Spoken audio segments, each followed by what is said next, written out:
Good evening, everybody. Welcome into Auto Rhythm Fantasy Sports. I'm Jaymie. That's Eli. Welcome into Auto Rhythm Fantasy Sports on a Tuesday evening. Yeah. Yeah, it's Taco Tuesday. Yay! I want some confetti here. We're rocking the Twisted Tea whiskey t-shirts in the Brotherhood. If you want one, contact me. Other people are selling their own merch. They're shamelessly, moving some stuff. Well, we got Twisted Tea t-shirts just for you. and Isn't that fun? some fantasy stuff, I'm told. So have Yes. fun tonight. Yes, that is correct. Yes. Welcome in, everybody. Jump into the live chat. If you guys have any questions tonight while we are streaming tonight, we will more likely answer any of your guys' questions. And it's getting to that point too where trade offers are going to be cut off. So if you guys got any trades going on, jump them blue them down in the live comment section below. And yeah. And then while you're at it, we got that come join all of our social medias. We got that Discord which is in the comments or in the description comments, whatever hell you want to call them. It's all down below. Just click that linky down there and come join our Discord. Click it or ticket. Right. But yes, make sure you guys follow us on Apple, Spotify, and Google Play. That's most of our platforms. So go follow us on there, hit that little bell for notifications. So when we upload any of our content, you guys can get at it and listen to us, via earbuds or whatever you guys, however you guys actually listen to them. But yeah, I think it's time to chit chat, dude. I don't know how was your weekend, man? How was that weekend? Actually, wasn't too bad. I was 2-3 with my 5 teams. So how awesome are the Detroit Lions? I'll tell you how awesome they are, Jared. They're gonna be the number 1 seed in the NFC. I said it. I say it again. They're gonna be the number 1 seed. Not the Eagles, not the 49ers, not the Cowboys. It's gonna be the Detroit Lions. You heard it. Yep. First round bye, probably for the first time ever. What? No, but it was a great weekend of football. Like fantasy wise, went 2-3. It's hit and miss. Like I have one team on sleeper that's got Lamar Jackson. They're 7-3. The Ravens are doing well, but there's be some weeks where Lamar just shits the bed. Josh Allen's done that to people too. If you have shares of Josh, the only real consistent fantasy guy right now is our boy CJ Stroud. I mean, he's been Mr. Consistent ever since that Panthers loss. Like, he's been Mr. Consistent. You can bank, pretty much 300 yards, 2 touchdowns every week. But some of these other guys that are, quote unquote stars, I'm starting to doubt that a little bit. It kind of been letting us down. Just like Jim Harbaugh said, it must be a Michigan thing. Just like Harbaugh said that, Michigan's America's team, the Detroit Lions are America's team.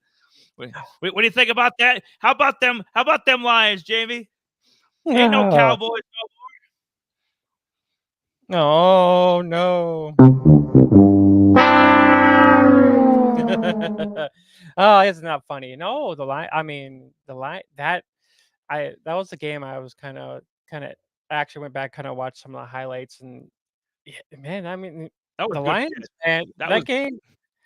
There might be a Lions in our highlighted players this week. So I honestly, I don't know, but yeah, I honestly thought the Lions might lose this game, or it might be a pretty damn close game. I wasn't expecting them to actually win the game either, but I mean, I guess this was a test tube challenge, for the Lions to actually see what they're actually made of against, a team that actually doesn't really run the ball that much, but they're more of a passing team, because Herbert, I mean, he's legit. I mean, he's a great fantasy quarterback in my eyes. I mean, with Eckler being there, and Eckler kind of split through their defense a little bit as well. So I mean, this was pretty much a back and forth game, really, if you think about it. But I mean, I'm Josh Kelly's MIA. With all the Charger injuries, I mean, Josh Kelly might as well not even be there. I mean, I don't know why they didn't go after I don't know why they didn't go after a backup running back, trade for one or even sign, like there was a couple signing. There was Myles Gaskin, the Vikings signed. I mean, Gaskin still got a little bit left in the tank. There was a couple things Chargers could have done. Injuries with the receivers. I like what I'm seeing from Quentin Johnston, though. If he wasn't such a big profile name, he'd be my riser of the week when we get to that segment. But Quentin Johnston's been coming on. Got a touchdown. Obviously, Keenan Allen, just a beast. They're better than 4 and 5. I mean, really, the Chargers. They should be. They could actually close. They should be 6 and 3. I mean, they're at least like talent wise, Jay. They're just as good as the Chiefs. Like talent wise, they're a 7 and 2, 6 and 3. But shitty coaching and poor situational football. I mean, that puts you in that spot. And now I think they're going to miss the playoffs. I think that Lions game could have turned their season around. But the Broncos are on their heels. The Raiders are actually respectable now. So I mean, that division's going to get tough in the coming weeks. And AFC North is brutal. Like it's anytime the Bengals are the last place team, it's a damn good division. The Texans are coming on, so Chargers are in trouble now. Yeah, they are. Yeah, it's pretty much the Thursday game was trash. The Sunday morning game was trash. And you can pretty much say the Sunday night game was really much trash. I mean, the Monday night game was, I mean, I just saw the little bit of the ending there, but I mean, Denver, I saw the highlights of the Denver game. Sutton had a touchdown. Jamal Williams had a touchdown in there. The Bills looked pretty awful. Devontae looked good. The Bills looked like well, that's why that's why they didn't fire their OC, Jay. It's just they need to change at the top. I think McDermott needs to be canned too. I think they just need to clean house. I mean, I know the defense is kind of banged up. I think Diggs wants out. I think it's a sinking ship. I think it's like we need like a little Titanic graphic the next time we talk about the Bills and their fantasy prospects because it's sad when 39-year-old or whatever the hell he is, Latavius Murray is your feature back basically. He's pretty much taken James Cook's carries away. Like I said, Diggs wants out. Gabe Davis, you can't trust him. Shakur. He's young guy, decent. Kincaid showed up. I mean, I like Dalton Kincaid, the tight end, but Bills have the look of like a 7 or 8 win team. Like they're not very good. So they could have lost the Giants a couple weeks ago. So yeah, I don't want to talk about Josh Allen and the Bills until Josh Allen starts being Josh Allen again. Starts getting 300 yard, 3 touchdown games again. I don't just keep him out of our mouths. You were talking about the Patriots. You know what? For as trashy and they're not scoring any touchdowns, the offense trash. Mac Jones is trash. Some of their guys are Zeke's quietly having a decent year, honestly. Like as good as like a backup running back can be, like a change of pace back can be. I mean, Zeke's actually having pretty productive season. I've had to use him in our dynasty 12-man. Over on Sleeper, and Zeke hasn't been. He's worked out pretty good for me. Demario Douglas, he keeps showing out. Juju obviously is disappointing, but it's great to if there's a silver lining to this Patriots team other than cleaning house, Demario Douglas will probably be the one of the key guys going forward. Like we might see his value next year with a different quarterback. If they get Bo Nix or one of these college guys, one of these college studs, Penix, they get them up in New England. So Drake May. Well, you can say, I mean, the guy we've been waiting for, the booty monster actually had a reception. He made his presence with only 11 yards. Yeah, he did it. But no, they got a couple. Yeah, I mean, game was trash, but Colts, just as they've been treading water. I've been impressed with Shane Steichen. Gardner Minshew doesn't get enough credit. I know we talk about him on the fantasy show quite a bit. As a waiver guy, like, hey, if you have a quarterback injury or somebody's out that week or a bye week, you could do a lot worse than Gardner Minshew's playing right now. He's actually playing pretty damn good. So I've been impressed with the Colts. But yeah, that game was trash. And another good game. Browns Ravens. There's a bunch of fantasy stuff in there. Hunt and Jerome Ford looked good. Watson, second half looked good. Be interesting to see. The Ravens kind of choked it away, but I mean, that's you know what, you can't even trust the Ravens anymore because they'll smack around the Lions, they'll smack around the Seahawks, and then they'll piss away a 15-point second half lead. You can never tell. Yeah, and that's the thing about it too. I mean, when you don't really have the wide receivers to actually put up numbers or break away these these little catches and stuff like that. I mean, we figured Bateman would rebound from Oh, from his injuries. Beckham had a touchdown this game from what I understood. I mean, only guys you can actually trust in this game is Flowers and Andrews, and then maybe that's it. Yeah. these wishy-washy running backs. Keaton Mitchell. And now Keaton Mitchell. You got 3 weapons. That's about it. Rashad Bateman needs to be cut. I don't care if he was a first-round pick or not. After this year, I would cut bait with this guy. I'd trade him for a late-round pick if you can even get that. This guy's trash. Absolute trash. He should be a compliment. I mean, Lamar should have 2 stud receivers as high as they've drafted. I mean, Zay Flowers is panned out so far, but as high as they've drafted some skill position guys, they've let them down. I don't know if it's coaching or what the hell it is, or if the guy just sucks and they they hit everywhere else in the draft, but like skill position, and the running backs too. I mean, they find a bunch of undrafted late round guys, Gus Edwards. Obviously now with Keaton Mitchell, like they'll find Justice Hill. I think he was an undrafted or late round guy. So I mean, they hit with those kinds of players, but receivers, they just Bateman just stay the hell away. Yeah, for sure. The Cowboys blew out the Giants, which was typical. I mean, with even the last meeting, they pretty much scored like 80 some odd points on them. This last meeting, between the 2 meetings, the Giants pretty much almost scored 0 points against these guys. So that part is nuts. I was thinking about doing Dak for maybe a highlighted player, but I decided to go elsewhere with my direction on that. Cowboys look pretty good. The only downfall is the running backs not that great. The wide receivers, they all had touchdowns in here. Most of them all. I don't think Gallup didn't have a touchdown, but most of the wide receivers had touchdowns in this game. The Niners blew out the Jags. That I was kind of surprised about. Purdy back on form again.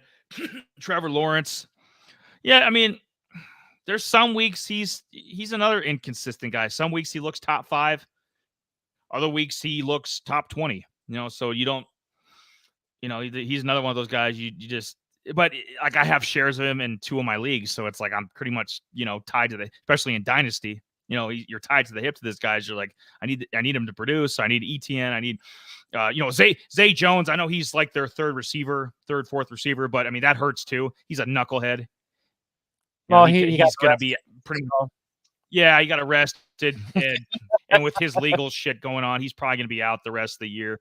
Or I wouldn't put faith in him. And what's sad, Jay? The 2 games he's played, like Zay Jones has had double-digit fantasy points. He's actually looked good. And I think that hurts not having that, because if they're, if Kirk's been pretty consistent, but I mean, where the hell has Calvin Ridley been the last few weeks? It's like Ridley is a non-factor. Evan Ingram hasn't shown up the last couple weeks. Yeah, I mean, Kirk is, but he's not getting any help. So, and that's where, like, when Ridley decides to check out, for which he did in Atlanta too, he'd have some monster games, but he'd check out too. You'd have a deep threat like Zay Jones to kind of offset that, but they don't have that, and I think that's hurting them.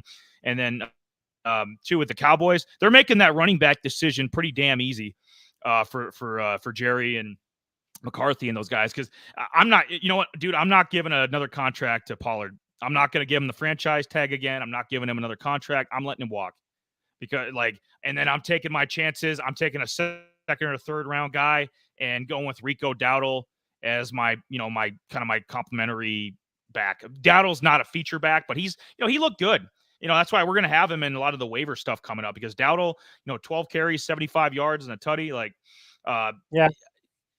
That's what and Pollard was at his best when he had Zeke, right? When he had that like running mate that was like his equal. That was like, okay, people would argue who's better. It's like with Pittsburgh, like who's better, Najee or Jaylen Warren? And then so they kind of had that in Dallas, and now obviously there's a step down with Pollard and Dowdle, but yeah, I'd let Pollard go. I wouldn't waste the whatever he's going to want, 12 to 15 million. That's too damn much. He ain't worth that. Yeah. It's. I mean, he's on a franchise tag now already. So Yeah, I mean, that's why I mean let him it's go. yeah, they'll more than likely try to get somebody in the draft this year. Try to figure out that situation. They have Deuce there too, but I mean he's a smaller back, pretty nimble there. So it's hard saying what he might Yeah, do. Deuce in this Vaughn. just a nice, oh hey, we'll draft your son kind of thing. But he hasn't really done much either because I mean he's very limited too as well. So I mean, who knows what this Dallas offense is going to look like next year after this year. I mean, right now, I mean, the running backs are just wish-washy. I mean, it's kind of sad to say that because, I mean, if Zeke was there, it'd be a whole totally different ball game for sure. But it's not. And they wanted to give you know They Tony a chance to try to see. dude, they should. I would have gone all out for Derrick Henry. I mean, as bad as the Titans look now, I mean, we smacked them around. We won't even talk about that Bucks Titans game because that was garbage. But like, I mean, Titans are going nowhere. They're probably going to win five games, be 5-12 or something. Like they should have easily unloaded Derrick Henry. Cowboys should have got him, and then they could compete with Philly and the 49ers and Lions, teams like that. Because Dallas is good enough on defense. They're gonna bludgeon the Panthers on Sunday too. They kill bad teams. It's just what they do. Yeah. But yeah, it's crazy. Let's see here. I was gonna say some quick NFL news too, quick as well. Michael Carter actually gets cut from the Giants. I'm like, I saw that while I was doing my stuff. I'm like, what? Like, are you serious, Michael Carter? I think we. I mean, how many people have we seen? It's one of those years, and did we think we're going to see Henderson, like Darrell Henderson from the Rams?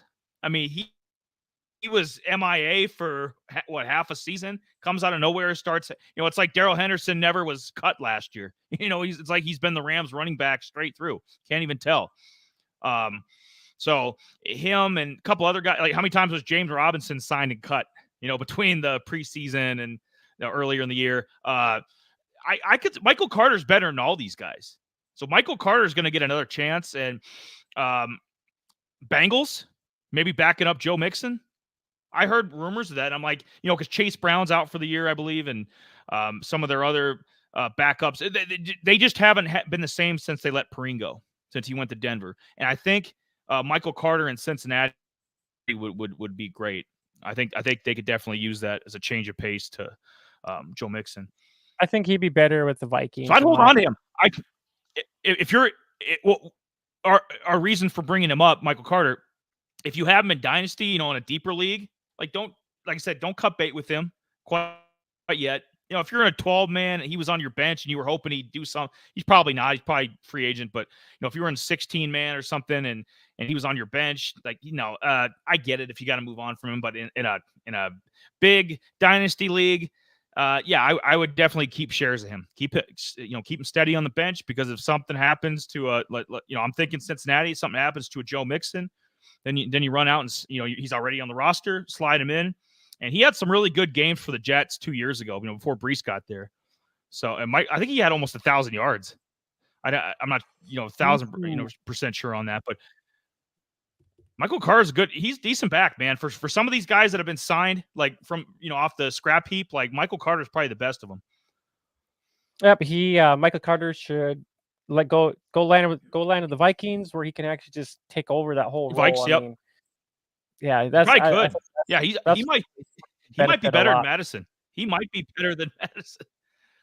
Well, I mean, he put up almost 1,000 yards just scrimmage wise in his 14 games with the Jets. So I mean, it's and the Jets weren't really that great. I mean, he was their starter before he got kind of hurt, and then before they drafted Brees Hall and all that stuff, he probably would have been their main guy this year, but that didn't happen. Brees Hall came in and did Brees Hall things, and Michael Carter kind of took the back row seat. Cook came in and he didn't really do anything.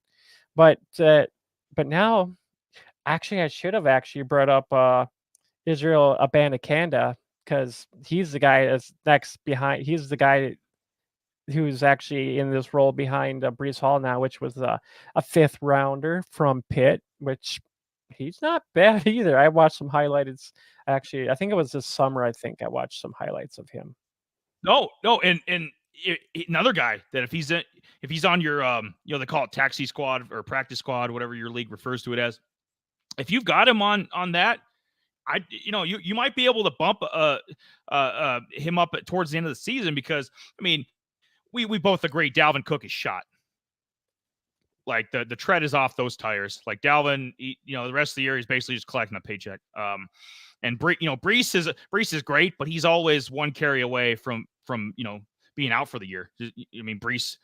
Well, I don't know. I could hate to say anybody could be, but Brees after what happened last year, anytime I see him take a major hit, go down, I'm like, So Abanikanda, that's another guy to keep. He might, who knows? A few weeks from now, he might be on our week 13, week 14 when the Jets are out of it. Maybe he's, in our waiver mix or something because he popped and had 12 carries, 51 yards, and a tutty. You never know with these things. But he was a steal, I thought, in the 5th round for them. So he's definitely probably third in line now for carries. So we'll see what happens there. Probably second because I don't think they're gonna be doing anything with Delvin.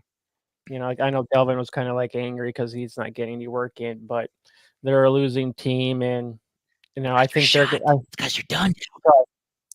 So I think Israel will probably get mixed in this role. Probably this upcoming week too. I mean, it's after they release Carter or something. There's a good chance that he actually gets mixed in this role this upcoming week. So to see what they got in him and whatnot too. So I mean, I'm sure they're going to cut Cooks at the end of this year anyway. So they need to find out what they got in this guy. I think they're just a couple other quick news related things here. Quick, Nick Chubb. Nick Chubb actually had his second surgery for his ACL. Hopefully he'll be ready by 2024. Deshaun Watson actually expects to be play. I think I heard something. He might have injured something. He's always hurt. He's always banged up. Maybe it's because he's not getting as many massages as he used to. Maybe that's why Deshaun isn't 100% anymore. Yep. Aaron Rodgers. That's always going to probably be news. He wants to be playing by December, but hard saying on that situation there. I called it. I said Christmas against Washington. It's only if they're in contention. I think they're gonna kind of fall off a cliff here. By then they'd probably be 5-8, 5-9. 6-9. So yeah. But I think if they're in contention, man, he plays. If their defense can somehow, skin the cat a little bit here and get some wins, I think he's back.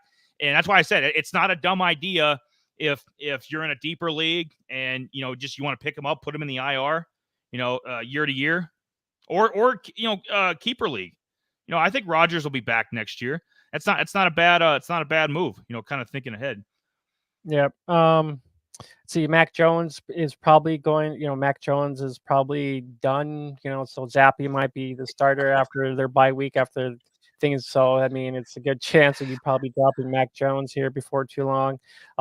Diggs had a piss poor game last night, Monday. Our guy Kincaid, he's actually. I think he's got 3 touchdowns now after 3 weeks. He's got a touchdown in every game now, I believe. Other than that, the other one I wanted to mention is actually T. Higgins. He more likely won't be playing this week. So there's another guy on the waivers that we'll mention that. Waiver guy, and a riser that I have coming up. I think both these guys will be getting some targets. And then Zach Wilson he'll be there from the sounds of it. He will be their quarterback for the rest of the season. So. But yep. Sorry, Jets fans. Yeah, pretty much. That's pretty much covers our recap of the weekend and just a little NFL news as well. So I pretty much recaps everything there as well. But we'll transition into some of our highlighted players, and then we will jump into the waiver wire after we get done with our highlighted players. And then we'll jump into some Eli's Fab Five. I'll do a couple of risers and fallers real quick, and then stay tuned for a college spotlight at the end. So we're who who we will be covering. So all right. Got big things coming up. Stick around. Stick around. Oh, we got the first player up. Yes, we do. We got that. Luckily, the Lions' Jahmyr Gibbs on hand this week for one of my highlighted players of the week. 29 fantasy points. He was out in 57% of the snaps. He had 14 carries, 77 yards, um, 5 yards per carry. He had 2 touchdowns in this game against the Chargers. 5 targets, 3 receptions, and 35 yards. Yeah, I honestly thinking Jahmyr Gibbs is more likely going to be their main starter. Toss in a little bit of Montgomery, inwards, kind of make this a two-headed monster, but kind of more like Gibbs being more the open space guy, and kind of put Montgomery in at the goal line situations. But I mean, other than that, I'm actually liking this. I mean, them giving Gibbs, the pretty much the hot hand here. Let him, they should have started this from the beginning of the season, and this run game could have been way totally different. But I mean, I get it. They want to, they kind of wanted the forefront. Montgomery there, kind of the lead guy for a while there until he got hurt, and sprinkle in Jahmyr Gibbs, kind of see how he does. And in these last few games, man, I mean, Gibbs is actually looking pretty legit. I mean, he looked good against, Tampa Bay the week before, and then them playing the Chargers this week. I mean, it was back and forth games. So, I mean, they needed his skill set to actually keep up with the Chargers overall. Right now, actually, which is crazy, is just looking at the rookie running backs that are actually playing right now. Gibbs is actually second. He's actually second overall with 476 rushing yards on the season, which is not bad. I mean, not a bad start. I mean, Bijan Robinson. And he's missed some few games too. Yeah. So Gibbs, he hasn't played a full slate. Like Bijan's played a full slate. So, there's no excuse there. But I think Gibbs has been more impressive than Bijan. I think he's been the most impressive rookie running back so far. He was just like you'd stated in the graphic there, 58% of snaps. So he's getting, and that's about what we thought. Eventually, it was probably 60-40 beginning of the year for Montgomery. But I saw Montgomery break one too. He broke one too against the Chargers. Yeah. Montgomery looks healthy. I mean, Detroit's is lethal. I mean, they got weapons. I mean, they get anything from Jameson Williams too. I mean, they're lethal through the tight end, the receivers, the two really good backs. They're just solid. The great offensive line. If Jared Goff can keep it together, yeah, Jared, be excited because you're looking at a machine here. This guy's a Swiss Army knife. Like he really is. I'm glad that he stayed healthy so far because we got excited about Breece last year and Dameon Pierce, and they both went down. And I don't think Dameon Pierce has ever been the same, to be honest. I mean, Breece is back to where he was, but Dameon Pierce has kind of fallen off. He was out again this past week, and Singletary took his carries. But Jahmyr Gibbs has been the most impressive rookie so far in my estimation. And I think going forward, because Montgomery, I'd never trust. He's another good back. I don't trust his health. There's probably 20 of those in the league. So there'll be more of Gibbs going forward. You got shares of him. He's probably he'll be one of the feature guys down the stretch that probably carries you to the fantasy playoffs and maybe a championship. Yeah, more than likely. I'm just gonna add on to Bijan Robinson's first overall. And with the rookies, anyways, with 612 yards rushing. That is, after 10 weeks of football and him not really doing anything in week 9. And Devon Achane Devon Achane, He's actually 3rd with 460 yards. So, I mean, and those are the really the 3, like, main, like, rookie running backs that are actually doing something this year.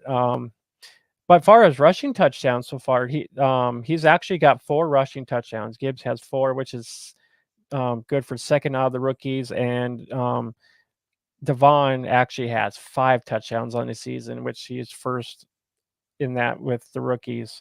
So with Gibbs, they're actually their next couple of games here. They're playing Chicago, which is they're the 2nd best overall in their rushing defense. They're only allowing 76 yards per game. So I mean, this upcoming game, I don't think you can really expect too much from Gibbs this upcoming game against the Bears. I mean, he might be able to. He actually might. I think he might be better in the pass game than the rushing. So him and kind of little out routes and whatnot. So I think he'll be more likely better in that. The receiving game for him should be a little bit better than the rushing game. And then their next game is actually against Green Bay, which they're giving up their 27th overall with the rushing defense giving up 133. So I think in week 12 against the Green Bay Packers, I think Jahmyr Gibbs could probably rush, 80, 90 yards and a touchdown against Green Bay out the week after the Bears. So yeah, I'm kind of liking the next couple weeks here. Not the Bears game. It might be a little rough for him to maybe reach like 15, 17 fantasy points. But I mean, if you can get one in the receiving game, that might be possible against the Bears there. But the Packers, I think that's a doable game. He could maybe have a touchdown or 2 in that game, since the Packers kind of suck. So those are kind of the next 2 Yeah, games on I think. Yeah, I think the running game. I think they're just going to rip through Green Bay's defense. If I'm being, I think Montgomery and Gibbs. So that game definitely you can count on him. Oh, you got one more? You got one more highlighted player? Give it to me. Give it to me, Daddy. Well, it's a guy that's from Texas, I think, and he has like some kind of horns something on the helmet. Oh, it's the Texans. My bad. That's my bad. Yes, Noah Brown. Noah Brown. The crazy funny thing. So Noah the last 2 games, Noah Brown has actually been kind of oddly somehow irrelevant, which I wasn't expecting him to be irrelevant in this last weekend's game.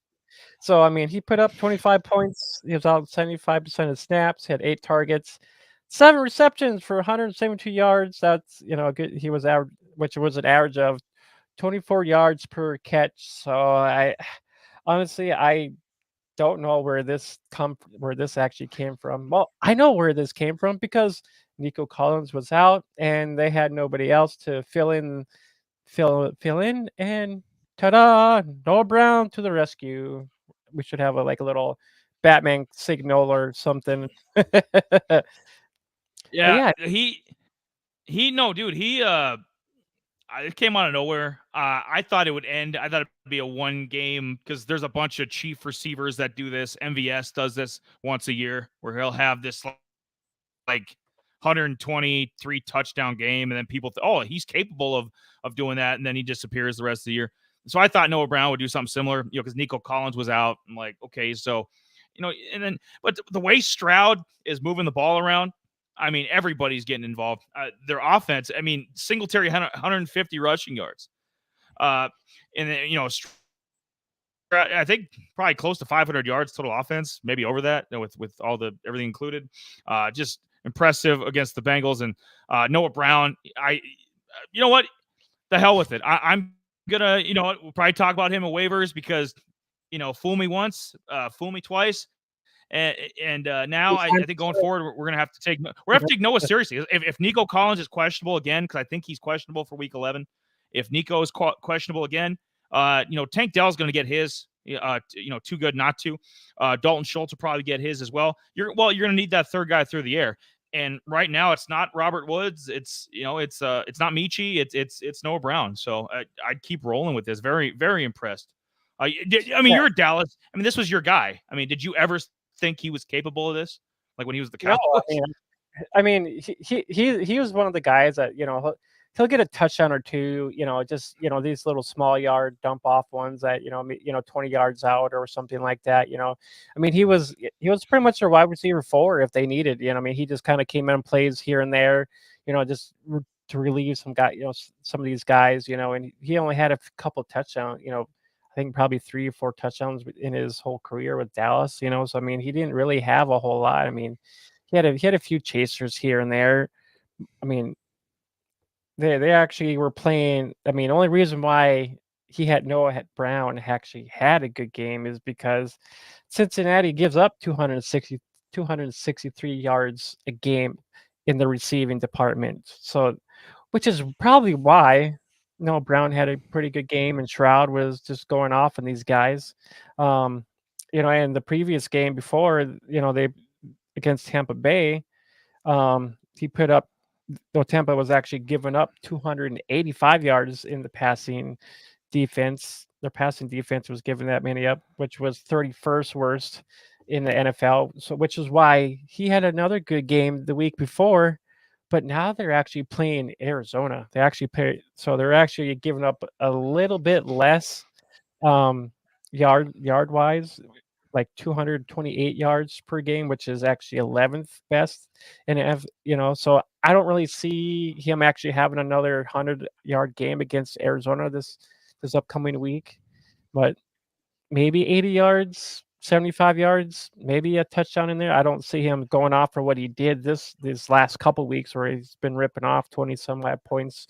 So I mean, I don't see this happening again. But a good wide receiver 3. I mean, he's a pretty much a good wide receiver 3 or 4, and that's what I he think is. I mean, he's not a number 1 or number 2. excuse me. I would try to, the fantasy trading deadline is what, tomorrow? Is that Well, tomorrow? yeah, it all depends.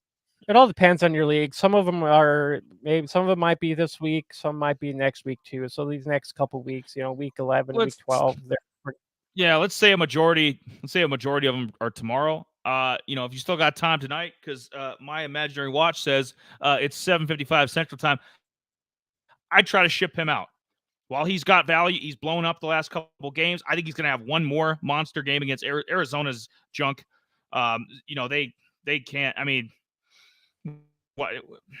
I would assume Stroud's going to have another monster game. If Singletary's in there again for Pierce, he's probably going to have another game. I think they're going to repeat what they did against Cincinnati. I think they're going to win. They're going to put up 30. They're going to throw for a bunch of yards, rush for a bunch of yards. So I think you run this back one more week, and I'd move on from Noah Brown and try to get an asset, moving forward to help you, whether that be a backup running back or something else for your team, because he can't sustain this. I mean, we both agree, like this is a mirage, but ride the wave. Ride the wave right now, Noah Brown. ride that shortwave for one more week, because I mean I even said this. I'm like, I don't see Yeah, him. do the doggy paddle. Do the doggy paddle.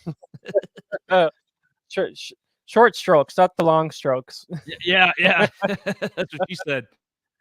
But I mean, other than that, yeah, this is just a just kind of a mirage, like Eli said, with Noah Brown. But yeah, those are just my couple highlighted players from the week. Nothing too major. I watched just a few games, and these are just a couple of the guys I saw. I mean, I usually have more than this, but we have other things to attend to. So, but yeah, who's your gold star player of the week? I got to give out that gold star. Mom says, put it on the fridge. You know what? I got my other prop tonight, which I'm going to break out. Still got to get me some gold stars off Amazon. I'll get a little packet of them, and I'm going to put the sticker right there, right in front of that camera, right in front of that webcam lens. This week's gold star, Jaylen Warren. You know I love me some Jaylen Warren. I think he's better than Najee Harris. Yeah, I said it. I've been saying it all year. And last 2 weeks, he's been. I mean, they've been pretty similar in carries, about equal, but I think the Pittsburgh's starting to realize, instead of just having him catch balls out of the backfield, because that's pretty much what he's done. Najee's been the feature guy the last year and a half, and Warren's just been out in the flat catching balls. I think now they're and I think their offense is going better that way. I think it, especially with Freiermuth being out the last few weeks, and trying to work Deontay Johnson back into the mix. While their passing game's kind of letting them down, like the running game is really solid. Um, big game, 15 carries, 101 yards, 1 TD for the season. And a lot of this has been the last 2 weeks. I'd say over half his yards in the last 2 weeks. Because like I said, a lot of it was receiving. 364, 2 touchdowns. So he's really been playing well. I could have went with Devin Singletary. There's a couple other guys I could have gone with, but I'm trying to mix it up. I don't want to give the same gold star 4 times to one player. So I try to mix it up, and who knows, this might be the only week worth giving it to Jaylen Warren. So I thought I'd give him his roses. Yeah, there you go. I mean, from what I heard that Najee got bumped down. So I think, when the game starts next week, Jaylen Warren is actually going to be their main start. It's going to be their primary carry back, or primary running back here. Primary starter. Sorry, I just can't talk tonight for some odd reason. But yeah, I just seen that. And I'm like, what? I'm like, Warren's, he was kind of on my radar blimp a little bit. I think last year, kind of as a rookie a little bit, wasn't quite sure what they really think of him and whatnot. I don't know. You get a lot of like pretty anal, like, well, this guy, he can't outdo him or whatever. Just kind of like you analyze these guys kind of like beforehand, and like, well, how could this guy be better than this guy or whatever. I've been trying to actually open my eyes a little bit more on, players and, player talents and stuff like that, which guys can outperform these other guys and stuff like that. Just so Jaylen Warren, it just kind of opened my eyes just a little bit more. I mean, even though I was a Najee fan, but I mean, if Jaylen Warren is outplaying Najee, yeah, hell yeah, dude, go and start Warren if you're able to. I mean, if he's a better, because he would have been off the field, then so be it. I'd ship Najee out. He's still got the name value. Went to Alabama, Steelers high profile team. Everybody, like, our friend Buddy, he probably still loves him some Najee. Like, he's a name at this point. It's kind of like Zion Williamson in basketball, with the Pelicans. Like, it's name value. Najee's just name value right now. Right? Trade. Yeah, right. Yeah, exactly. Overweight, impregnating strippers. Don't even get us started on him.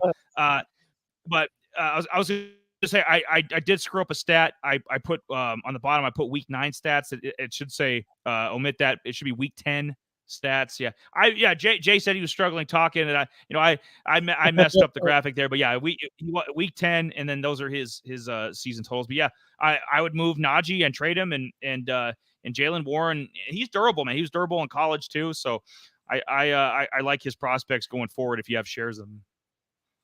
Yeah, I fortunately, I don't know if I actually have any shares of Warren at all, but I got like 1 or 2 shares of Najee, just because I figured Najee was going to be the main guy there. I think Warren will be their kind of go-to guy, and I mean, they'll still sprinkle in Najee. I'm sure Najee will probably be their maybe their goal line back more than likely. If it comes down to it, I would have to look at some of the red zone carries who had all those, but Najee's still going to be involved. Najee's still a good running back. I just think they're just trying to change things up with their offense, trying to see what works and what doesn't work. And Najee he's still got the name value. I mean, if you want to trade off of him just because Warren's the main guy, I mean, you just never know. You never know what's going to happen. But I'm still I know I might hold on to Najee. I mean, who are you going to get in return for Najee? I mean, that's the thing about it.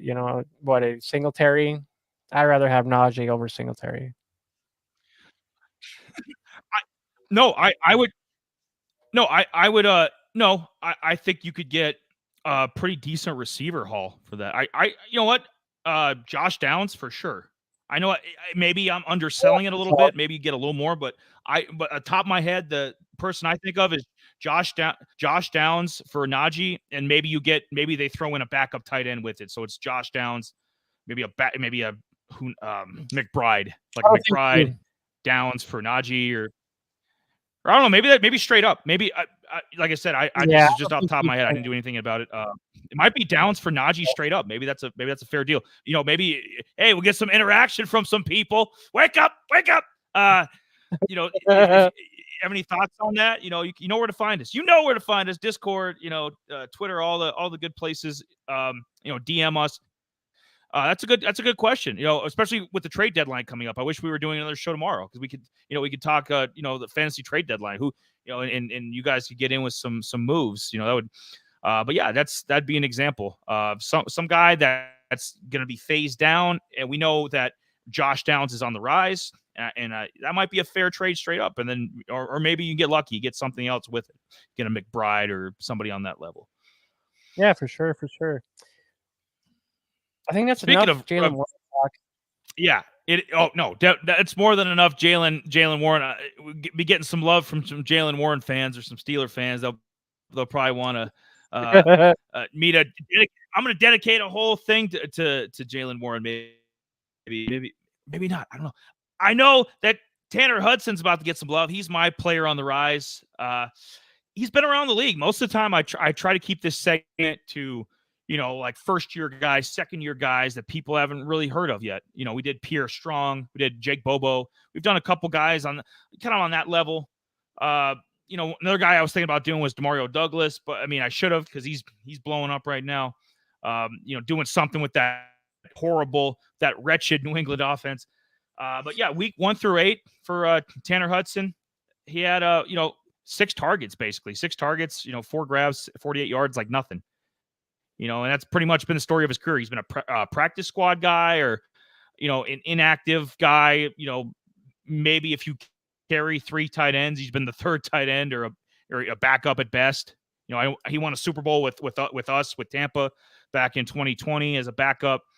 That's pretty much been his role throughout. But the last 2 weeks, he's come to life. He's actually looked like a pretty respectable starter. 10 grabs on 12 targets, 78 yards. Never scored a touchdown, though. I'd have to go back in his college career at Southern Arkansas. You ever been to Magnolia, Arkansas, Jay? Because I haven't. I don't even know where the hell that is, but that's where he went to school. He was undrafted back in 2018. Yeah, this guy, it's another Josh. This could be a Josh Dobbs situation where guy bounces around the league, and then maybe in this Bengals offense, with Irv Smith has been a major disappointment. I know they signed him from the Vikings. Irv Smith was supposed to get a lot of the stuff that Hayden Hurst used to get, or who's that guy?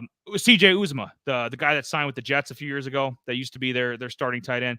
We thought he might be in that role, but Irv Smith is disappointed, and now it looks like it's Tanner Hudson's job right now, and he's been playing pretty damn good. But yeah, not much of a career, and not much else to say. Get some love for Tanner Hudson. If you're he'd be a guy if you're desperate. You're in a deeper league and need a backup tight end. He'd fit that role. I wouldn't put him as one of the starting 12 or 16, whatever size league you have. I wouldn't put him as a starting tight end. Like right now, you might, if it's a bye week, maybe you could slide him in there. I forget who's got buys this week, but you might be able to pick him up and slide him in there. Maybe get lucky. If he gets you, I mean, he's been average the last 2 weeks. Jay, he's been averaging 5 grabs for 39 yards. I mean, that's 8.9 fantasy points, depending on the PPR, what side, what kind of format your league is. But I mean, if he can get you 9 points, 10 points, that'll work. For a 1 week fill-in tight end guy. So, best luck to Tanner Hudson. And yeah, I don't, honestly, man, I'm a Bucs fan. I don't even remember him from our Super Bowl team. That's how irrelevant he was until these last 2 weeks. Holy crap. Whew. Well, I think that kind of covers all of our highlighted plays from the weekend. And I think it's time for us to transition into our bargains. Nope. Yeah. We'll get into our waivers, and then bargains, and then we'll go into college spotlight. Yes, that'll work. Work. Yep. So we'll be right back. We're going to transition into our waivers, and we'll be right back right after this.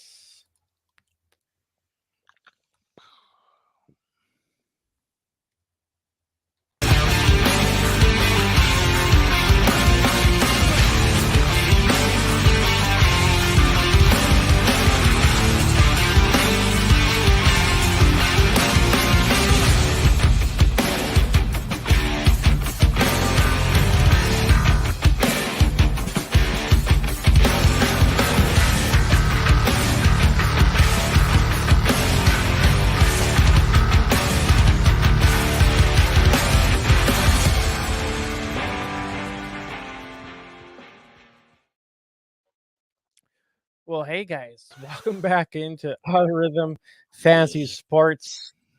I'm Jaymie, that's Eli. We're gonna hit up some of your waivers for you. Eli's got his Fab Five. I got my Sleeper Six for all you guys that are playing in the sleeper leagues and all that fun stuff. And then we'll hit up some bargain bins, and then to wrap up the show, we got that college spotlight for you as well. So yeah, if you guys don't catch, our main show or the waiver part will be all, cut up into its own little video on YouTube as well. So if you guys don't catch a lot of that stuff as well, this will be all kind of diced up a little bit too as well. And later on after the show, I will have some of the time codes in there. So if you just want to skip around within our stream here, and we'll have time codes in there. So if you want to skip around, they'll be all good as well. So yeah. So I guess it's time for Eli's Fab Five. Yeah. What is this I hear? Yeah. What is this I hear? Yeah, because it's Fab Five. I need one of those big foam hands. There's stuff coming. There's more props coming. It's I got my wig and my judge and my gavel here. I got my little. This will have to work for now, but I have props coming for this. Okay, I got gold stars. I got foam hands. It's coming. It's coming. I swear. Anyways, week 11. Pickups are coming. A lot of things are coming. We might be R-rated if I mention another coming, but anyways, Kyle Phillips, number one on my waiver pickups for week 11. You know what? Will Levis hasn't looked as good the last 2 weeks. People are starting to turn on him. You know what? The offense sucks. Who the hell is he throwing to? I mean, I was as big of a Will Levis critic as ever, but I'm going to give the kid, I saw what he's capable of. I mean, Atlanta's bad, but they're not like all-time bad defense. I mean, he did throw 228 and 4 touchdowns on an NFL defense, so he's capable of that. Last 2 weeks, Bucks are feisty. Steelers the defense is good, so maybe he'll get an easier matchup coming up later in the year, and he can tear somebody up. But that being said, I think he's got a good rapport with Kyle Phillips. I really do. I think DeAndre Hopkins, and because we know Burks is kind of out of the picture. I mean, he's irrelevant. Just get him out of here. He's gonna end up being a bust. I know Jay liked Burks a few years ago, but he's gonna be a bust. So it's DeAndre Hopkins and Kyle Phillips. Kyle Phillips was a stud in college at UCLA. He was a stud in high school, and he's shifty. He's quick. He reminds me of like a poor man's Cooper Kupp. He's like a poor man, don't get it confused. I'm not saying he's Cooper Kupp, but like a poor man's. But, he's been he could be a riser. Honestly, he could have been in the segment I just did previous to this. Like, he could have been a riser. Had 3 grabs, 61 yards their last game against Tampa. And you know what? If they're going to be bad and they're going to play younger guys, play Phillips and let him, fill out the stat line, him and Levis. I like what they got going on. Rico Dowdle. 4% owned, another guy you can pretty much get universally in any size league. I was impressed with the 12 carries, 75 yards, and a tutty that he put up. Rico, Pollard just hasn't looked as good without Zeke and his, kind of his security blanket. He is what he is. He top fit. He's probably a top 12, top 15 fantasy back at best. And he's being exposed for it. He's not an elite guy. He's not Eckler, not CMC, not one of these guys. So, you know what, Dowd, I think going forward, his prospects are good, especially this game coming up against Carolina. I've got in my DFS bargain bin, you're going to see in a little bit, I got a lot of Cowboys because I think they're going to do the same thing they just did to the Giants. They're going to do the same thing to the Panthers. So Dowdle's at 4%. In running backs, like I said, they are few and far between. So anytime you get a running back that pops, I mean, and that could end up, it could be a 1 week thing. Remember Emari DeMercado from Arizona? Well, he was inactive last week. Pierre Strong, remember him from the Browns? Inactive last week. So it's an ebb and flow. It's an ebb and flow with the running backs.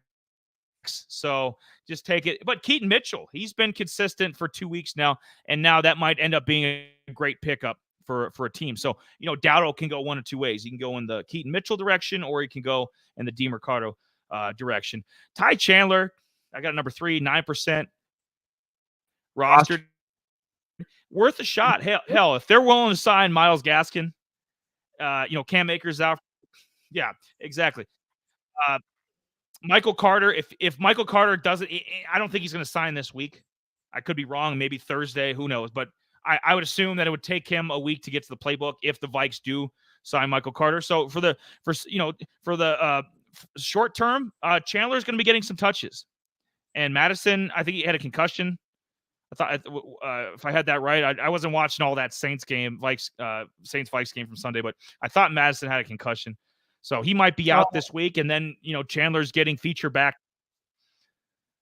So, so 9%. Chandler could easily be my number 1, but I thought Phillips would be more universal. Like, hell, if you need you're in a 20-man league and you need a backup receiver, Kyle Phillips is going to be there.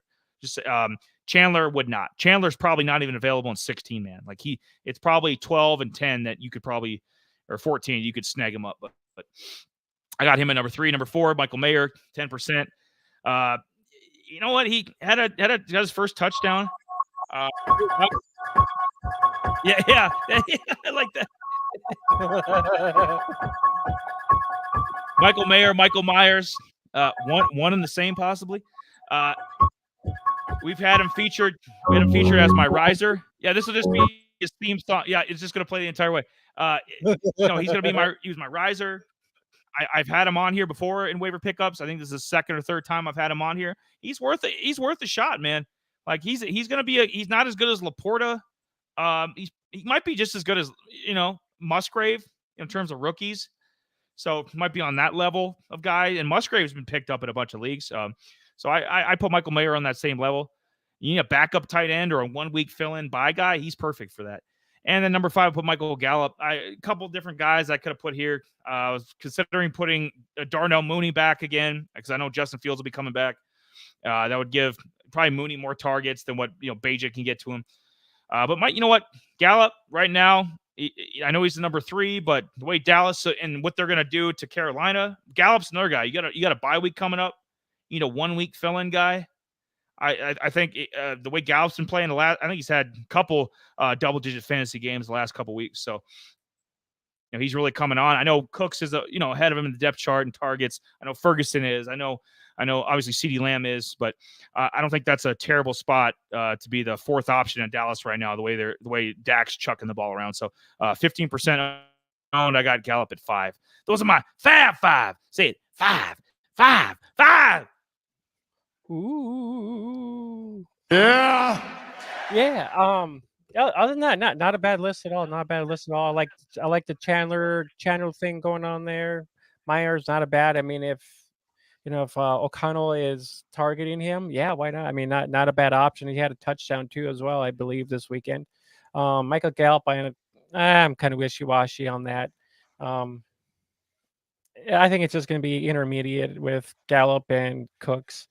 I think 1 week could be Gallup, 1 week could be Cooks. It's hard saying. I mean, with the Giants just kind of, being blown out, just a kind of a little pregame for the Cowboys, just getting more acclaimed with their players and offenses and stuff like that. So I think that's good majority when it comes to Gallup. I mean, you might win one, you might lose one. But that's just my opinion on it. Gallup is not a bad wide receiver 4, but yeah, my for all your 10-mans and deeper leagues as well. I have, if you need a quarterback, I put Russell Wilson on here. He's 43% rostered. Honestly, the last couple of games, he's actually been playing pretty well, which is kind of surprising. The last couple of games, he's been at least averaging at least 20 some fantasy points and 20 some fantasy points, which is not bad. He had a touchdown here with Sutton. So I mean, maybe Denver's kind of looking somewhat a little bit better. The other guy too is I put Jameis Winston up in here. He's only 1% rostered.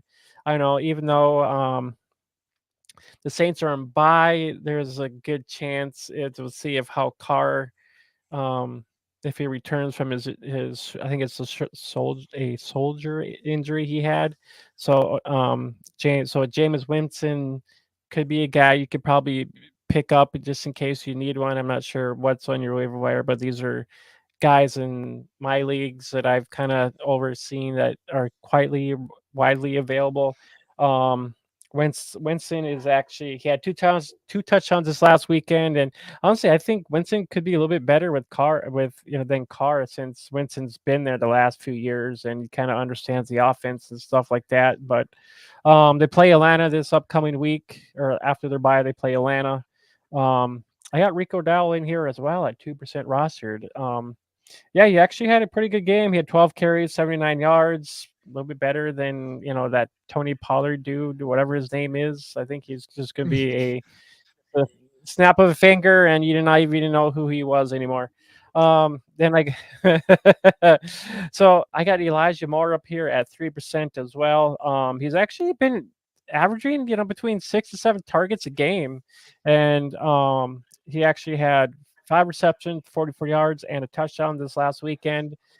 With Deshaun Watson being there, and if he's not getting it to Cooper, Elijah Moore is that next guy, to get these targets from David Njoku.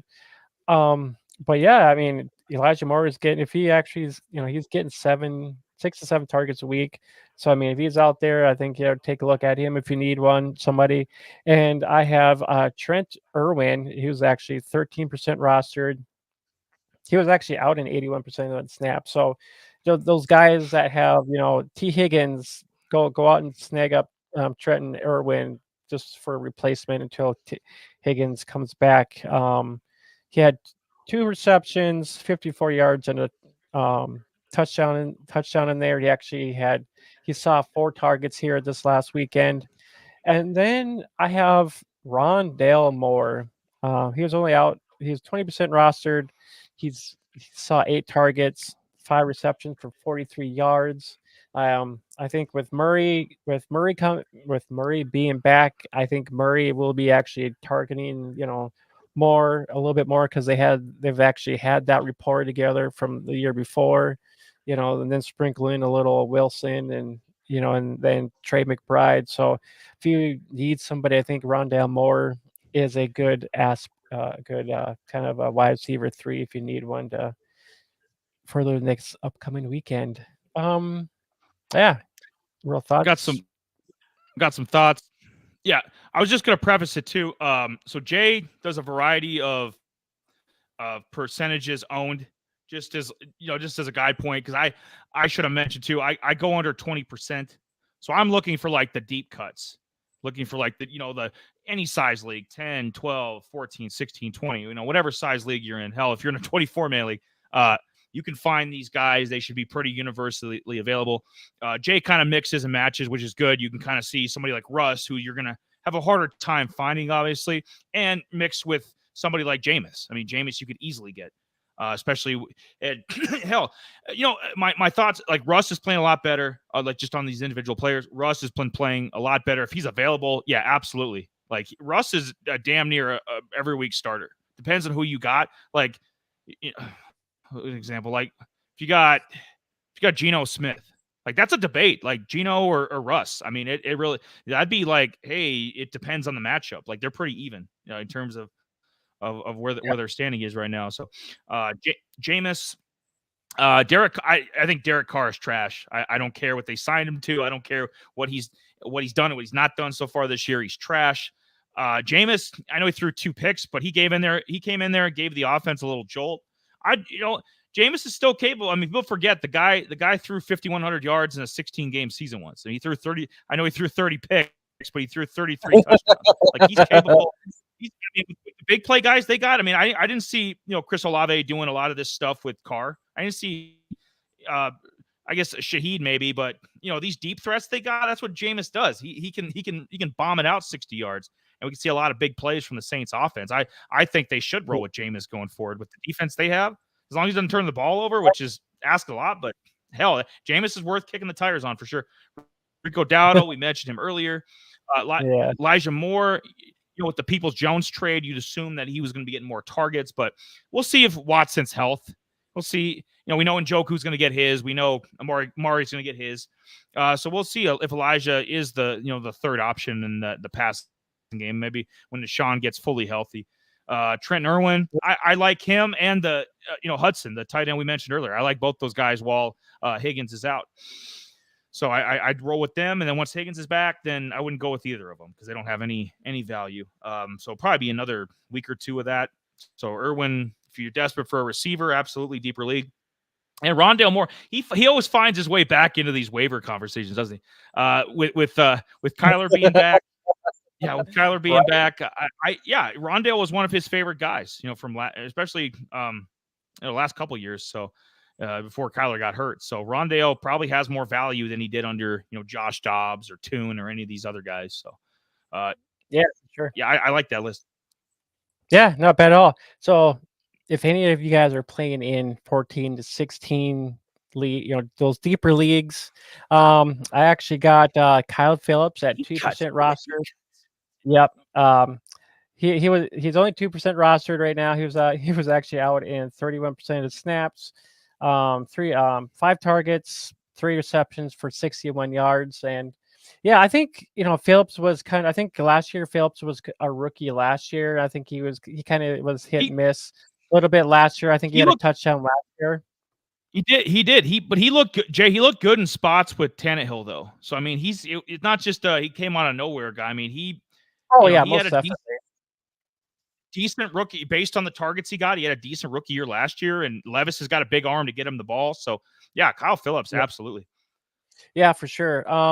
Then we got Jalen Guyton at 1% roster too as well. He was out in 79% of snaps. He had 6 targets, 4 receptions, 41 yards, and a touchdown here this last weekend as well. So he could be a guy between, if it's not, Johnston, Guyton is another guy to be kind of looking at too as well. Cause with Palmer not being there, Guyton is kind of he's either going to be the wide receiver 3 or wide receiver 4. So it all depends on probably more likely who they're playing. And then we have A.T. Perry, who actually was the 5th round pick this year, he was a rookie this year.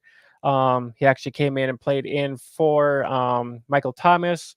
So just in case Michael Thomas misses, well, they're on bye this week, but if he ends up not playing the following week, A.T. Perry is a guy to probably look at. He was out in 84% of snaps. He had 4 targets, 2 receptions. He had 38 yards and a touchdown there with from Winston.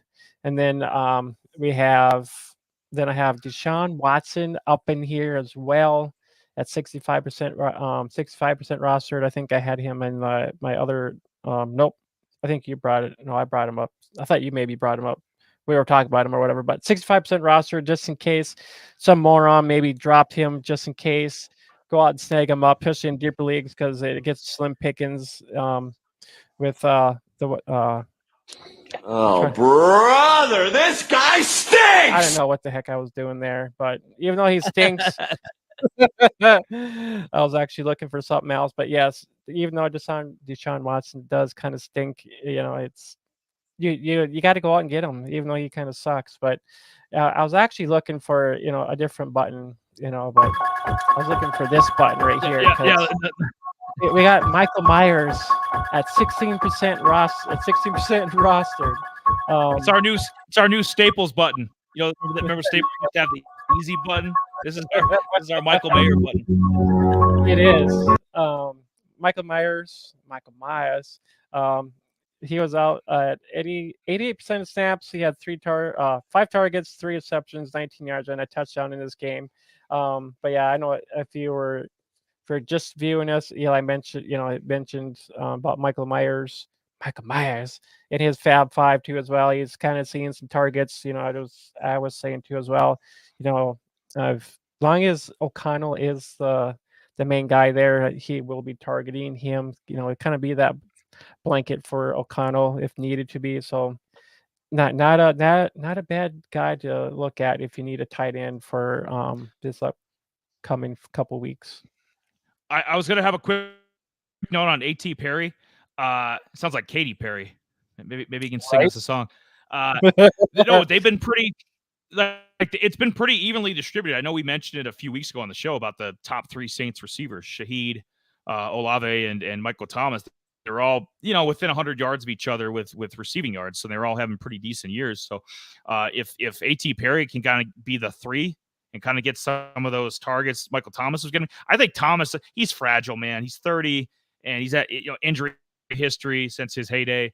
I could see him easily being out for a little bit. Maybe even go in the IR. Maybe go out for 4 games, at least a couple, even with the bye week. So A.T. Perry, he's definitely in a deeper league. If you got a spot, I'd consider picking him up because if Jameis, let's just say week 12, Jameis plays, Michael Thomas is out, A.T. Perry would actually be a decent guy to go with.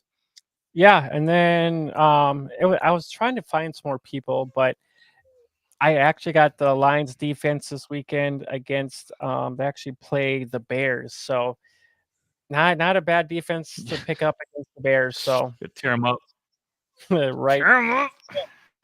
Yeah, I did. We'll do one more thing here, and then we'll close out this segment we'll get to some DFS stuff quick too as well. And then to wrap up our show with our college spotlight segment as well. So this is just a couple risers. Some risers and fallers, Ty Chandler, we talked about earlier in our waivers here. He's a riser for us. Keith Mitchell too as well. He's a riser. Yep. And then Tony Pollard, he's going downwards. So I mean, if you're in the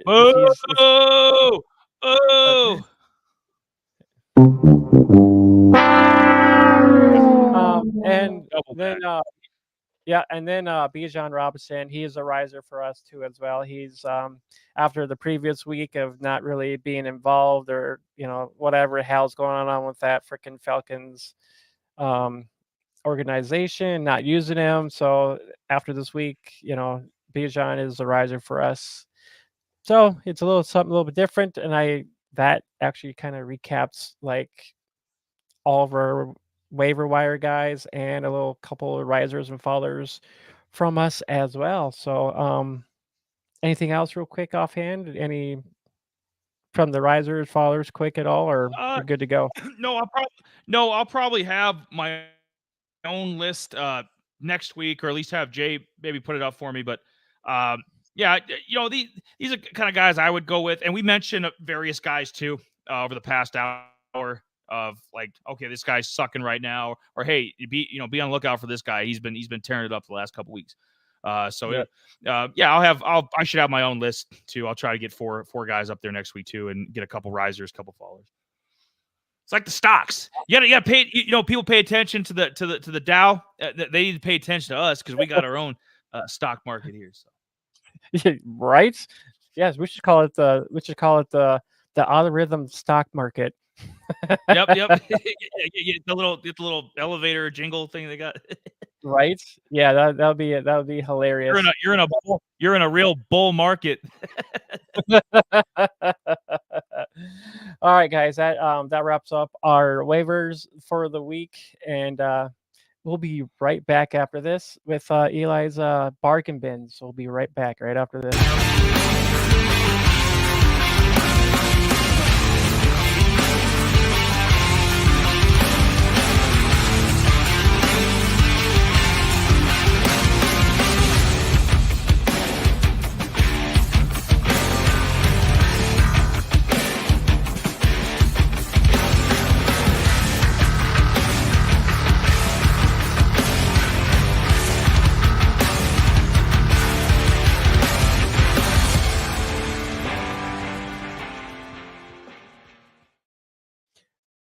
Hey guys, welcome back to Otter Rhythm Fantasy Sports. Yeah. So so I've been breaking these up because it helps when I edit and cut and upload these. It makes it a lot easier for me to kind of while we're streaming, kind of cut and paste all this stuff. So when makes it a lot easier for me when I go to editing, just so that everybody knows what's kind of going on here. So when I say we'll be right back, it's just kind of my cutoff point for uploading and whatnot, so that everybody understands what's kind of going on here. It just makes it a lot easier for me in the production film thing or whatever you want to call it. So, but yeah, that's kind of the same way with the college Some spot. might say we have to go. Yep. Some might say we got to go pay the bills. We might got to go take a piss. Who knows? But we're back and better than ever. You know what? I got to do. You know what? I'm pretty low in the pantry, pretty low in the fridge. Could use some stuff in the freezer. We're gonna have to do a little shopping here, which is why I got my handy dandy cart this week. Yep, I told you it was coming. Vroom, vroom. All right, it's like, you remember those tech decks when you were a kid, the little skateboard, the little bikes. Yeah. Well, You're guess supposed what? to move it across the screen. There you go. I'm gonna grab. You know what? I got it right here. You know. All right, we're doing a little shopping. So I got me so over here on the in aisle 4 up on the top shelf. I got me Luke Musgrave, 3,600. And to preface it, I'll start off with I keep everything under 5,500, and I usually do the classic 9-man. There's a variety of stuff. You can do matchups, you can do parlays.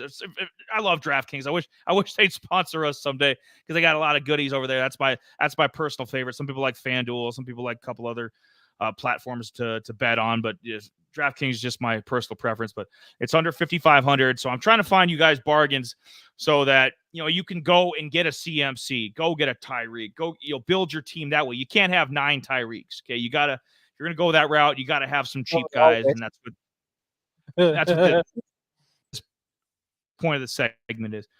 Luke Musgrave, 3,600, have it number 1 because he's been playing well. Him and Jaden Reed have, you can say what you want about Jordan Love, but Jaden Reed and Musgrave, the 2 rookies, they've been pretty consistent the last few weeks, and they're finally both getting involved in the offense. Christian Watts, I don't know what the hell's wrong with him, or if he's throwing a fit or he's hurt or what. Dude, if you're banged up, don't even be out there. Like Christian Watts, he's teasing fantasy owners. Guy hasn't done anything all year. Get out of here. So I tend to trust Musgrave, and Jaden Reed was a consideration too to be on this list. He's been playing pretty damn well, and he's in like the 4,000 range, 4,600 somewhere in there. So he's pretty cheap as well if you want to go with a Packer. Second up, Noah Brown. You know what? I think you can ride this out at least one more week. They're playing the Cardinals. Probably another massive CJ Stroud game. And if Nico Collins is out again, and they probably don't need him, I'd rest him. The hell you need Nico Collins for if you're playing the Cardinals? So go with Noah Brown, go with Tank, go with Dalton Schultz, maybe even sprinkle in some Robert Woods. You'll be just fine. At 4,800, that's a bargain. Number three, Russ, 5,200. Quarterbacks start to be slim pickings once you get under 5,500. So you're kind of like, oh, Zach Wilson, is that all? Is that the best I can do? Aiden O'Connell, is that the best I can do? No, not this week. You can get Russ for 5,200. Russ has got 18 passing touchdowns.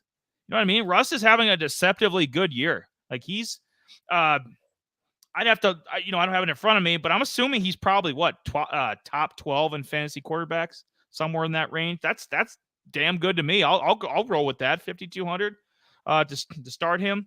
Vikings. Their defense has been playing better, but it's still sketchy. I could see Russ having another, 240, 2-touchdown game. That's doable. Number 4, Michael Gallup. We just had him on the waiver list. 3,800. That's a deal. He's a feast or famine guy. So we know going in, okay, he's the 4th option in Dallas. But if it's another 49-point game, which is very possible against Carolina's defense, then I think everybody gets the wealth. I think it's spread around. I think everybody eats. Running backs eat.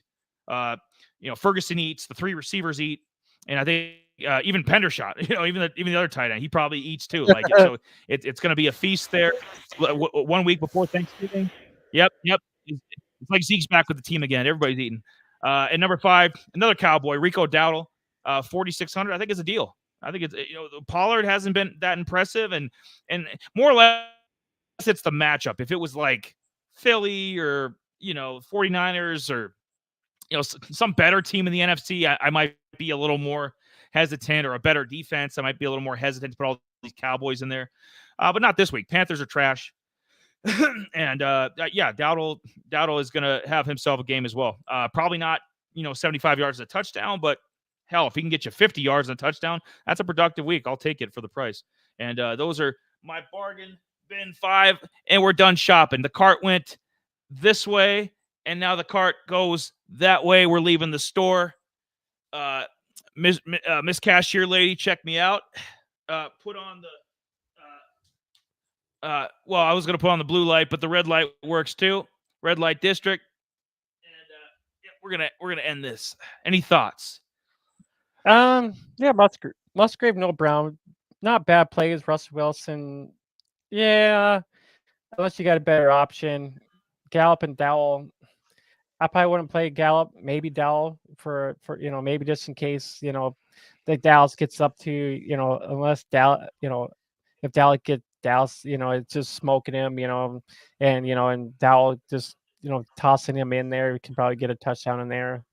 I mean, yeah, that's kind of my observation on all these guys. I mean, Noah Brown, we kind of mentioned him through the waiver wires and whatnot, already. Maybe he has one more great game in him, and then that's it. But yeah, I think that kind of that's just kind of my overall. And he goes ghosting. Yeah, he does. I actually just was seeing something here that the state of Washington has granted Oregon State and Washington State full control of the Pac-12. So this is going to be interesting to see. Maybe we can join the Pac-12.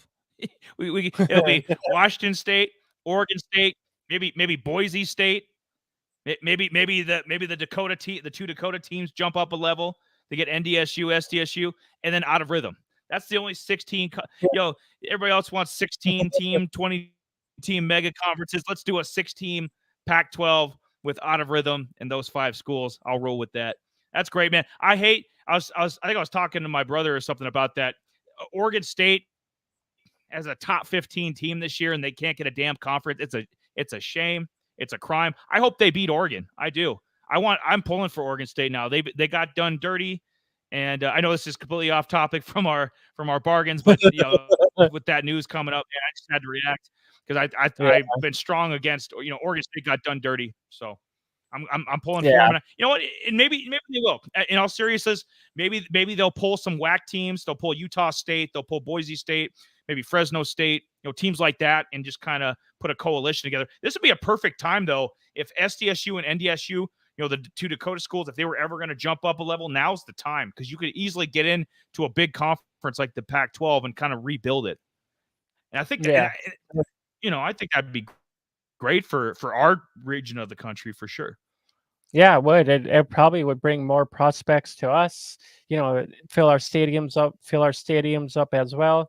I know the Bison this year they have not been looking that great. I think they're ranked. I think they're ranked 10th now or something like that. And I know South Dakota's been ranked first. Somebody's calling up Trey Lance. Yeah, I think they need Trey Lance back. Call up Dallas and see if they can borrow him for the rest of the season.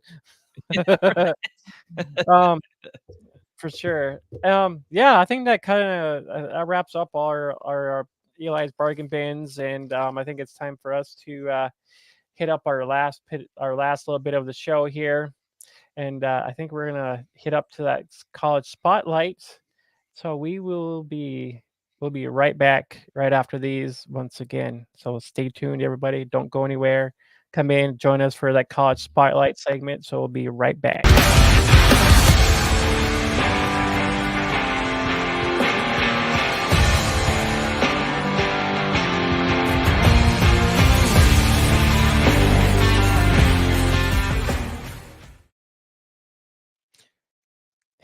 Welcome in, everybody, to Rhythm Fantasy Sports, to our college segment of their stream. We are actually covering Michael Pratt of Tulane GreenWave from the AAC, not the ACC, but the AAC conference. And yeah, you know what's funny is I always get the ACC and AAC mixed up because I always thought they were the same divisions, and no, they're not the same division at all. Well, But yes, I'm telling you, excuse me, I'm telling you, Jay, the way Tulane's been playing the last couple of years, they probably could be an I've now you got me tongue tied. ACC team, they could beat. I think they could beat Clemson. I think they could beat Duke. That level of team. I don't know about. They'll probably lose to Florida State for sure, but hang in there with Miami and UNC teams like that. So maybe they should join the ACC. But I've been impressed. I've been impressed with this guy since last year's Cotton Bowl. I remember when they beat USC. I was like, "Who the hell is this quarterback?" And I remember the running back Tajee Spears. I don't know if you guys have heard of him. He's kind of going to be a big deal next year when he's the feature back with the Titans. But once Derrick Henry probably moves on. So, but yeah, they had a damn good team last year. Went 12-2. Like I said, won the Cotton Bowl. Tulane's kind of built themselves into a top 20 program this year, and they've looked really damn good. And they'll probably be in a similar size bowl game, but this has been the catalyst of everything is Michael Pratt, the quarterback. And we're going to have, just to start up front, Jay is going to have probably a different ranking because we go to, different, because there are a bunch of different places. I mean, this is the internet, dude. There's a lot of different places to get your rankings from. A lot of different, like, oh, this guy weighed 200 pounds, or this guy weighed 210, or this guy's 6'2", he's 6'3". There's so many. So I look for a couple sources, and I try to like get so I stick with PFF, and then Jay might have something different. So just in case there's some trolls out there, like this is from PFF. So he's the 70th ranked prospect overall, 10th rate quarterback, and I went to probably 4 or 5 mock drafts. Most people have him in the 4th to 5th round range, somewhere in there, which is probably where with quarterback inflation going on the last couple of years, it's probably where Mac Jones should have went, honestly. A guy of that skill set, because I mean Mac Jones was the 15th pick, and he's been a total bust. He's really screwed over the Patriots, because he didn't have the skill level, and it wasn't able to work with nothing. There's only a handful of guys that can do that, and they think Caleb and a couple Drake May, guys like that can make chicken salad out of chicken shit, but he's not one. So in my view, Michael Pratt's not one of those guys. He's going to be a system guy. Maybe best case scenario like a Kirk Cousins, Kenny Pickett. Just kind of a baseline starter, but more of a backup, I think, is where he'll end up being. But he's deceptively athletic. For a quarterback, he runs a 4.65, and for a quarterback, that's not bad. That's not a bad set of wheels on him. Just for reference, Pat Mahomes runs a 4.8. So, but yeah, Pickett, based on the kind of the skill set that I saw, the size, the arm, doesn't have the greatest arm, the kind of an average arm, ability to kind of move in the pocket, kind of clutch. We know Pickett's got his issues, but we know he's clutch so far in the NFL. I mean, he's come through on quite a few occasions. So that was he even kind of looks like Pickett, but with shorter hair. So I it's a natural, natural comp to go there with it. Last year, when they beat USC in the Cotton Bowl, at over 3,000 yards passing, 27 TDs, only 5 picks, completed a little under 64% of his passes, which isn't terrible. And Bryce Young completed 77, 80%, something crazy like that, and now he has trouble completing 60 in the NFL. So it doesn't always mean that you're. And Josh Allen was like in the 55% range at Wyoming, and he's yearly an MVP candidate. So you can't just say, oh, this guy's gonna be the greatest thing because he can complete 75% in college. You just never know. Tua's kind of transferred that to the NFL, but a lot of these guys just don't, because of you're working with, you go to a bad team, you're gonna be working with lesser talent. That's just a given. And this year so far with stats, a little under 1,800 yards passing, 16 TDs, 4 picks. Completion percentage gone up a little bit at 68%.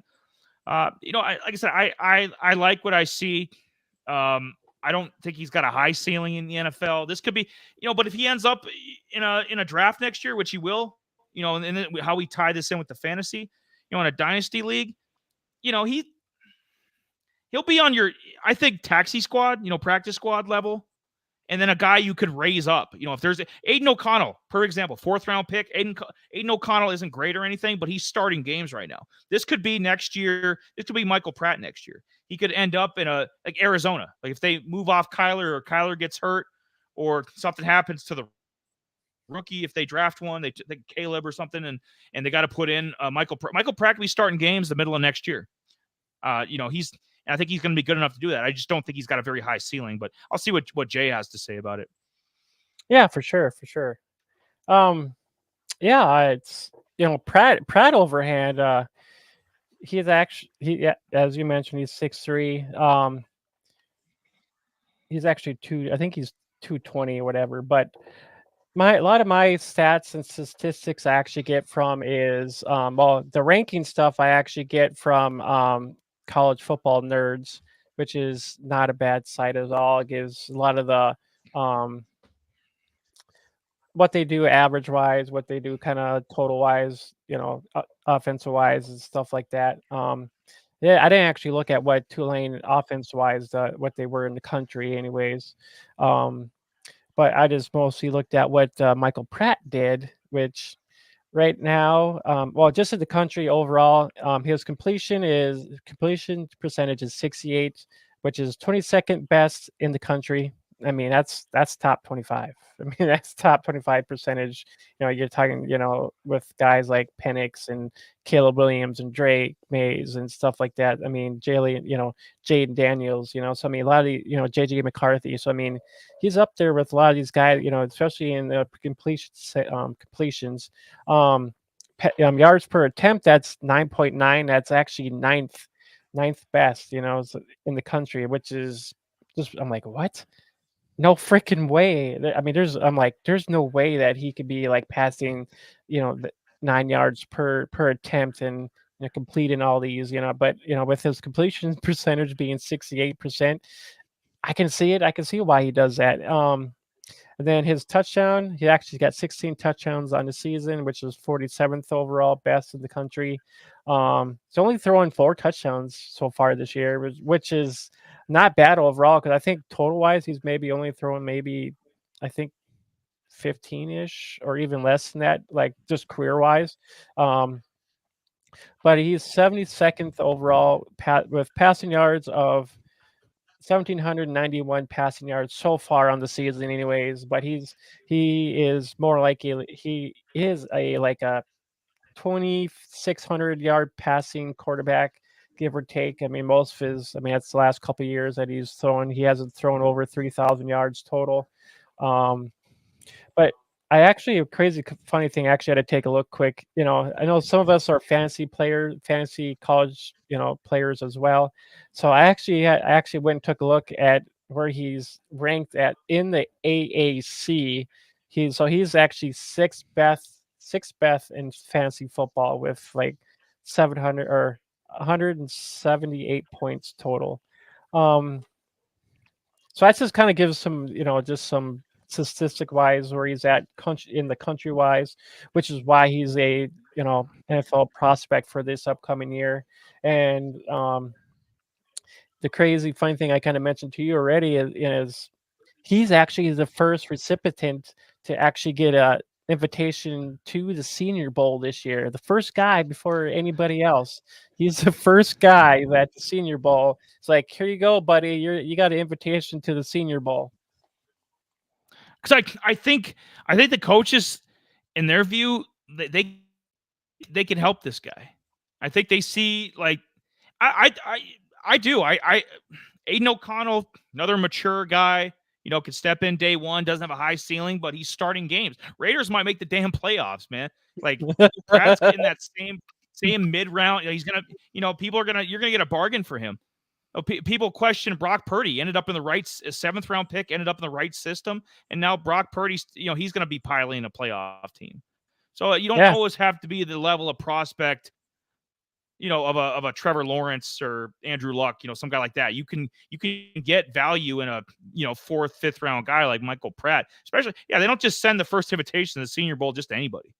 And I know a lot of these kids coming out are juniors, and I get it. A lot of these, Drake May Jr. coming out, as soon as he hits, his 3rd year, yep, going to the pros. But no, Michael Pratt's seasoned.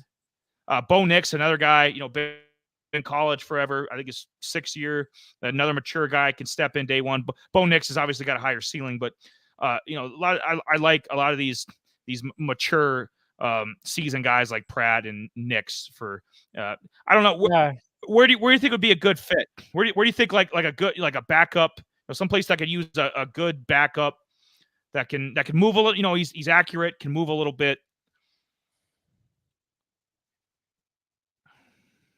I think Tampa wouldn't be bad because they don't really.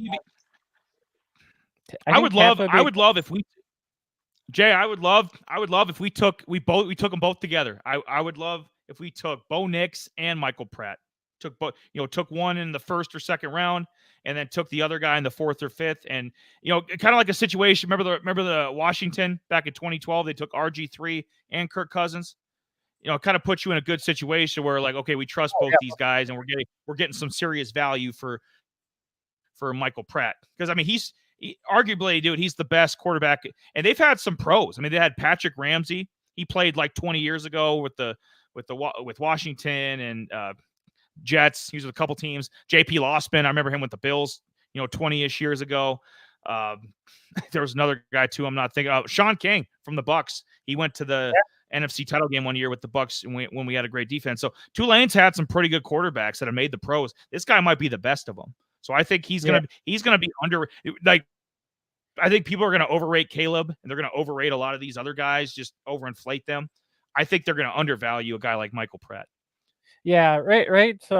Right now, Draft Buzz actually has him projected probably like a second day guy. You probably end up in the 3rd round. I know you that'd be nice. Yeah, be a nice. He deserves it. He deserves 3rd. I'm thinking 4th, 5th, but that'd be nice if somebody, took a chance on him in the 3rd. Absolutely. Yeah. He's overall rank. He's like 81st, and then in just the QB ranking, he's number 9. He was actually a 3-star when he actually came out of high school, which is way crazy, because I was actually kind of went back and actually took a look at where some more of his detailed stuff. I mean, he had a lot of offers from a lot of smaller schools. Tulane was one of them. The Florida Atlantic was one of them. The higher end guys, and Gators and the Hurricanes were two of the bigger teams that were actually interested in him at that time before he came out and made up his mind. He actually went and actually visited Florida Atlantic, before he actually decided to actually sign with Tulane. So, I mean, he actually had some, if he actually went with the Gators or Miami, I don't know if they would have, like, I don't know if he would have did well with those programs at that time, how they looked at, how their teams looked like at that time, Well, he wouldn't have played it with the Gators last year with AR5. Like, he wouldn't have played at Florida, and probably not this year. Maybe not even this year with Mertz. You know what I mean? So, in Miami, who knows about that situation? But I think he ended up in the right situation. And this conference, they've been dominating the last couple of years. Like I said, I think they're going to get to a similar size bowl game this year. With the Cotton Bowl last year, probably another high profile game for another high profile game. Probably New Year's Eve, New Year's Day, will be somewhere in that range. Not a college football playoff team by any means, but in Senior Bowl he'll probably take a lot of snaps at the Senior Bowl too. He'll be one of those guys that you'll see a lot of if you're watching the game. My brother down in Florida, Eric, if he's watching, but Eric always goes to the Senior Bowl in Mobile every year, and so he'll be seeing a lot of Michael Pratt for sure. Yeah, I know you mentioned about, I had to go back and I was actually doing some backtrack of what they did last year. I know they actually ended up winning the Cotton Bowl. I mean, they went 12-12. I mean, Caleb Williams put up 5 touchdowns in that game. Pratt only had 2 touchdowns, but Tajay Spears, he actually had 4 touchdowns on the ground, keep them in the game. I mean, they had their wide receivers that were legit, just the way his running style is and whatnot. But I mean, last year in 2022, I mean, he had 2,600, 800 or 2,600, 84 yards. He had 25 touchdowns. I mean, 9 touchdowns last year, in 2022, he had 9 rushing touchdowns. The year before, he actually had 5 touchdowns. I'm not even sure how many he has this year. I think he's got a couple rushing touchdowns already this year. Overall, I mean, I think most of these college guys, they don't play under the center. There are a lot of them are playing, shotgun, which is they play shotgun, which is why they look a lot better, So I mean, with them being on the shotgun, with them playing on the shotgun, it makes it a lot easier for them to get the ball out quick, or I mean, they look a lot better than under center. Yep, than playing like underneath the center. But he has a great ability to throw on the run, and I mean, you can see that, with his once you're in shotgun mode, I mean, it's a lot easier for the wide receivers to develop, the routes that they're running to, separation from the DBs, which is why he's great at that, short and intermediate throws, so that's what he's good at. But I mean, he's kind of like a dual threat running back, or not dual threat running back, a dual threat quarterback, because he's got that ability to run if he needs to. I mean, that's kind of what he does a little bit. And I'll tell you who my comp is, and I think you'll be like, that's actually a pretty interesting comp. He's pretty good at that read option game too as well. Those are most of his pros, and his cons. Pretty much when he's under pressure, he kind of lacks a little zip on the ball. It's if he doesn't get his feet like set well, I mean, that's kind of one of his downfalls there. And then if a play does break down, he with his first option or second, he ends up just taking off, trying to make a running lane for himself. And those are kind of both of his downfalls. With him a little bit, but I mean, he's got a lot of pros. I mean, his accuracy and whatnot to him, and he's good. He's actually good. He's good with those kind of like when he's running with those little sling balls and whatnot. Just those pass route. When he's running outside the pocket, he's good with a lot of those side throws and whatnot. But he kind of made me think of Daniel Jones. He made me think that's who. No! Oh, God. Not him. No, not him. No. Yeah, but no, not him. Not him. So that's who he kind of makes me think of is Daniel Jones, because Daniel Jones. No, don't say that name. So if shit doesn't go right, he just runs, which is why Daniel Jones had like 700 some odd yards rushing and couple touchdowns, however many touchdowns he had. So I mean, this is who he kind of makes me think of as Daniel Jones. So I'm just a smaller version of Daniel Jones. So I think in the pro, but they always said how smart Danny Dimes was, but he just, I don't know. But this guy, luckily, this guy isn't going to have the burden of being the 6th pick in the draft. Like, he's going to be a mid-round guy that can, hopefully sit for a little bit or end up in a good situation. Maybe a good situation. Maybe he ends up in Kansas City. Kind of takes maybe can't even talk. Danny Dimes got my choked up Blaine Gabbert's spot. Maybe he ends up Mahomes' backup and he can sit there and learn for a couple years. You never know it's all about situation with guys like this. I like Michael Pratt. I think he's got a good chance. If he ends up with a bad team like Clayton Tune did, like your boy Tommy DeVito, like some of these other guys that are starting as rookies, you'll see Michael Pratt starting a game. You'll see him starting a game next year somewhere. I guarantee it. I sound like the men's warehouse guy. You're gonna like the way you look. I guarantee it. But yeah, I mean, that's Michael Pratt. that's our overview on Michael Pratt, and yeah, and Michael we'll Pratt, be not Danny Dimes. all right, guys. We'll be right back right after this, and then we're gonna wrap up our show. So we'll be back in like 15 seconds. So we'll be right back.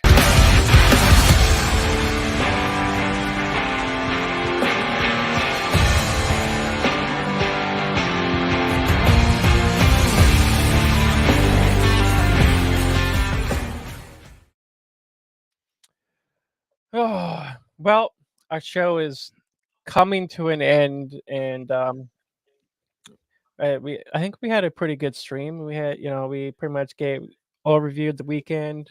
Our highlighted players, got in some waivers. We got into some whatever hell, your bargain bins, and then we hit up our college spotlight player of our college player of the week, I guess you can put it that way. And we'll have to come up with another guy who we are going to put up for a poll. Yeah, we went kind of the mid-round quarterback range. We tried to mix it up. We've done everybody from Braylon Allen to Blake Corum to Malik Neighbors. Like, we've gone all over the map to top 10 prospects to 4th, 5th round guys. So if there's a particular player, hey, we need some interaction. So we'd appreciate it. Go over, and we're gonna put a couple players up. So me and Jay are gonna determine that. We'll I think we'll go the running back route again. Ooh. I think we're gonna do running backs, and because it's a very lean running back draft, and we're gonna try to find some gems like late in the that could be the Keaton Mitchell, that can be one of these, Chase Brown from the Bengals before he got hurt, maybe some guy that can pop like that. 5th round guy. So we'll look in the later rounds, guys that are a little bit further down the list in the top 200. And I made it. Donovan, Big D, you're here. Yeah, but Donovan, next week, hopefully you're voting in the poll, but we're going to put up 2 players, 2 running backs from maybe you've never heard of. So it'll be 2 kind of late round guys, and whichever one you guys want, we're going to do a dive in like we just did with Michael Pratt.